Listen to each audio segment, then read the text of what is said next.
तो देखते हैं यहाँ पे क्वेश्चन नंबर फर्स्ट में हमसे क्या पूछा गया है। If Anil salary is 20% less than the Raju salary, then by what percent is Raju salary more than that of Anil. तो यहाँ पे जो अनिल की सैलरी है वो हमारी यहाँ पे क्या है, राजू की सैलरी से 20% कम है। तो हमें यहाँ पे बताना है कि जो यहाँ पे राजू की सैलरी है वो यहाँ पे अनिल से कितनी ज्यादा है। तो करते हैं यहाँ पे इसको सॉल्व। तो सबसे पहले हमें यहाँ पे राजू की सैलरी नहीं पता और यहाँ पे राजू की सैलरी को हम यहाँ पे क्या करेंगे, लेट करेंगे। तो लेट करने से पहले हमें यहाँ पे सोचना होगा कि हमें यहाँ पे ऐसी क्या वैल्यू लेनी है कि इस क्वेश्चन को हम यहाँ पे आसानी से कर पाए। तो हम यहाँ पे क्या करेंगे, 100 लेंगे। 100 लेने से इस क्वेश्चन का जो सॉल्यूशन है वो हम यहाँ पे आसानी से निकाल पाएंगे। अगर हम यहाँ पे x लेंगे तो वो हमारे यहाँ पे थोड़ा सा कॉम्प्लिकेटेड हो सकता है। तो सबसे पहले मैं यहाँ पे राजू की सैलरी को क्या मान लूंगा, 100 रुपीज मान लूंगा। तो मैं यहाँ पे लिख लेता हूँ लेट, जो हमारे यहाँ पे राजू की सैलरी होगी इसको हम क्या कर रहे हैं, लेट कर रहे हैं। एंड इसको हम यहाँ पे मान लेंगे 100 रुपीज। कितना मान लेंगे, 100 रुपीज।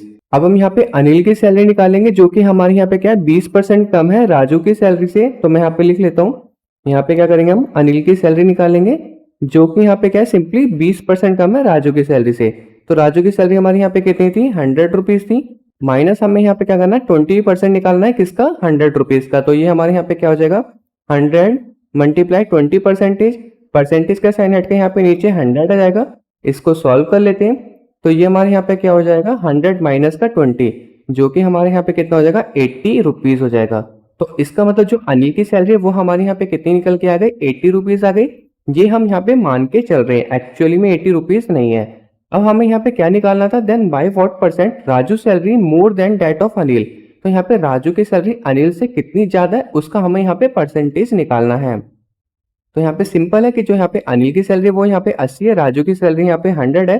तो जो राजू की सैलरी होगी वो हमारी यहाँ पे क्या है, अनिल से 20 रुपए ज्यादा है। तो मैं यहाँ पे लिख लेता हूँ, जो हमारी यहाँ पे राजू की सैलरी है, राजू की जो हमारी यहाँ पे सैलरी होगी वो हमारी यहाँ पे क्या होगी, 20 रुपीज ज्यादा होगी अनिल से। तो यहाँ पे लिख लेंगे Raju salary is 20 rupees more than that of Anil, more than that of Anil salary भी लिख सकते हैं। मैं यहाँ पे लिख देता हूँ अनिल सैलरी। इस क्वेश्चन के आंसर को हम यहाँ पे आसानी से निकाल सकते हैं। तो यहाँ पे मैं लिख देता हूँ अकॉर्डिंग टू क्वेश्चन। अब हमें यहाँ पे क्या निकालना था, रिक्वायर्ड परसेंटेज निकालनी थी।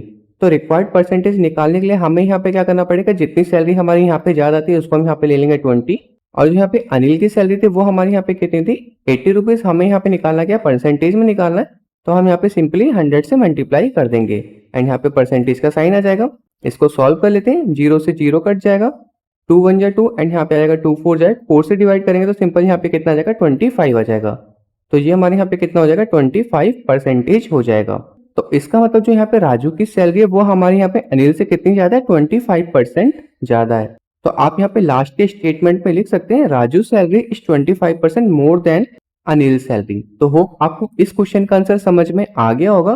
अब हम चलते हैं अपने नेक्स्ट क्वेश्चन की तरफ।